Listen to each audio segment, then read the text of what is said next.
Now that the beta weekend / Monday is officially over, I'm going to give my favorite players overall in this beta. It was insane, my fam. We were streaming every day during this beta, day and night, and I must say it was such a blast. We met so many new people, so thank y'all so much for coming through to our main content and coming through to our streams. I'm gonna go ahead and start from the least favorite, and then I'm gonna go all the way to the most favorite. My least favorite, and I think a lot of people's least favorite, especially on a casual sense, is Kenshi. Kenshi is definitely tough to play with. His startups are hard, but once you get into a flow and a rhythm with him, he's dope. Like, Kenshi's my dog. I can play with him. I just still wouldn't favor him the most in terms of just overall beta. We're talking just the 6 beta characters, so please don't flame me right now. These are just in terms of beta character usage. Kenshi is something that I didn't also see online as much. He's very difficult. Now, if you can utilize him, then you're next level beast. Like, you don't have to worry about this conversation. In terms of a little bit more casual and possibly intermediate, getting into a higher curve to get into that competitive nature, I think Kenshi is possibly last on your list, but he's dope. Obviously, it doesn't mean that he's whack. It's just that it's probably just more of a skill issue or just a personal usage, in my opinion. Kenshi is tough, but once you get a hold of him, very good. He would be the last one at number 6. Number 5, I'm going with Kitana. The sad story of the beta. Stress test, she was dominating. She is the talk of the town on Twitter right now.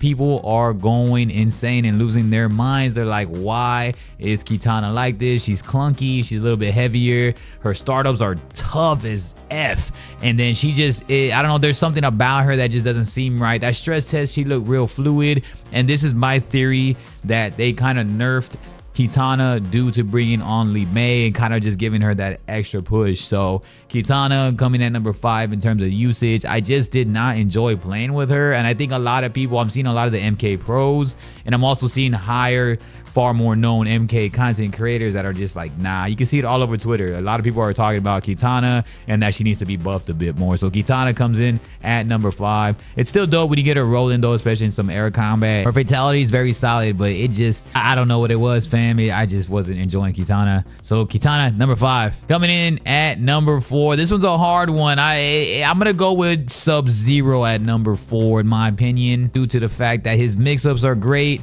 It's just hard to get him started. Once you start cornering, punishing, start getting the flow going and breaking flows and actually playing full screen, I believe Sub-Zero comes in handy, and especially who you choose as a cameo. Just, I've seen different mix-ups already with Sub-Zero, but all in all, Sub-Zero comes in at 4. I just guess to it to a casual. He's a bit slower than the other characters I'm about to rate right now. But if you're already like dope at this game, if you know what you're doing, especially from MK11, I don't think there's a massive leap in my opinion. Obviously, it's different aspects and unique abilities still, but it still feels like that same old MK11 feel to an extent. So if you're great with Sub-Zero, I'm sure that it's just because you were great with him in MK11 also, and you're just familiar with this type. Now, this doesn't make Sub-Zero terrible at all, by no means. It's just the other characters ahead of him are just better, in my opinion. And also, Sub-Zero with the mix-ups is fresh. Now, Sub-Zero is the best tactical, in my opinion. Like, he's savvy. He's real, just like, he's precise. If you can get the timing right, if you're great at timing and breaking blocks and breakers and everything, just you're ready to go. Like, you'll love Sub-Zero.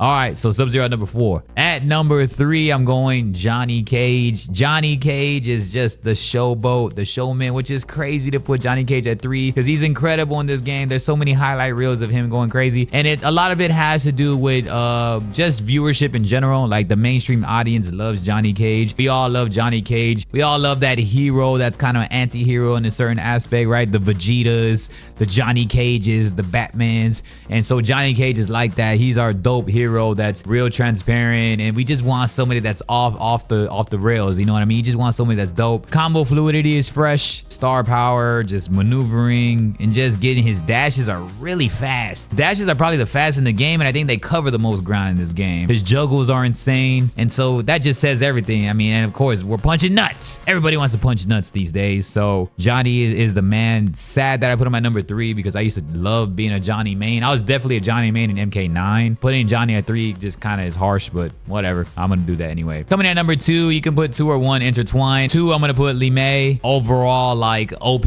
I don't know if they're gonna nerf her down or what they're gonna be doing. She is the best player in my opinion in this game in terms of juggles, air combat, and just fluidity, continuity, getting combos rolling. Lee Mei is so fun to play with from like everything. I'm not too sure. It's very rare to spot like a certain weakness on her, but she's just great. Punisher, she's a rusher. She does so much. She's great for casuals. I put her at number 2 just because I don't know, like, I just don't know where she's going after this, right? I don't know if this is the solid aspect that we are getting.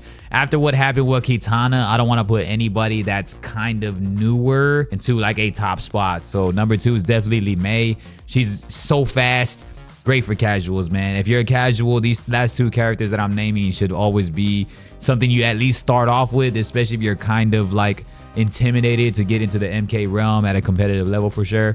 They will help you gain confidence. Lee Mei always helps me gain confidence if I'm getting my ass kicked with Sub-Zero and Kenshi, especially in Kitana. I eventually revert back to Lee Mei, get some fluidity going, get some confidence rolling, get the fingers warmed up again, and we get going. So Lee Mei number 2, easily, no hesitation. And last but not least, of course, number 1 is Liu Kang, because I think he's the most consistent, solid overall value, and he's the baby face. Scorpion got his push in MKX and MK11 being on the front cover.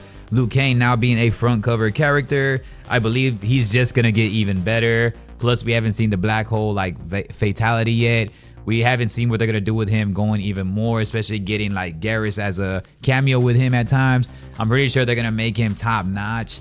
So he's going to be the best overall. I think they might keep him like this, and I think they'll eventually probably nerf Lee Mei. That's my prediction right now. Liu is great. Casuals, easy, button meshing, everything that we would always find in a Mortal Kombat that we love. The speed is there. Should be the number 1 on a casuals list. If you don't know how to play Mortal Kombat, I'll tell you to play with Liu Kang. He's easy to start off with. His startups are easy.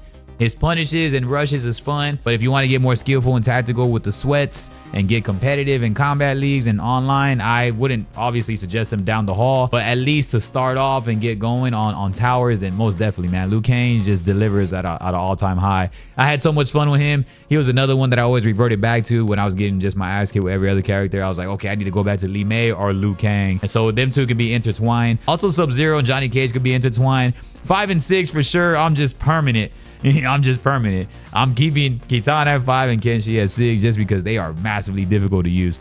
So y'all gotta let me know, man. Give me some hot takes. Change up my list. Flame me. Let me know what's up. This is definitely from a casual standpoint. I'll be excited to just hear from everything, or like what videos or what captions you got with some of the harder characters, and what about with some of the best characters I put on this list, man. I appreciate y'all. Y'all have a good one. Peace.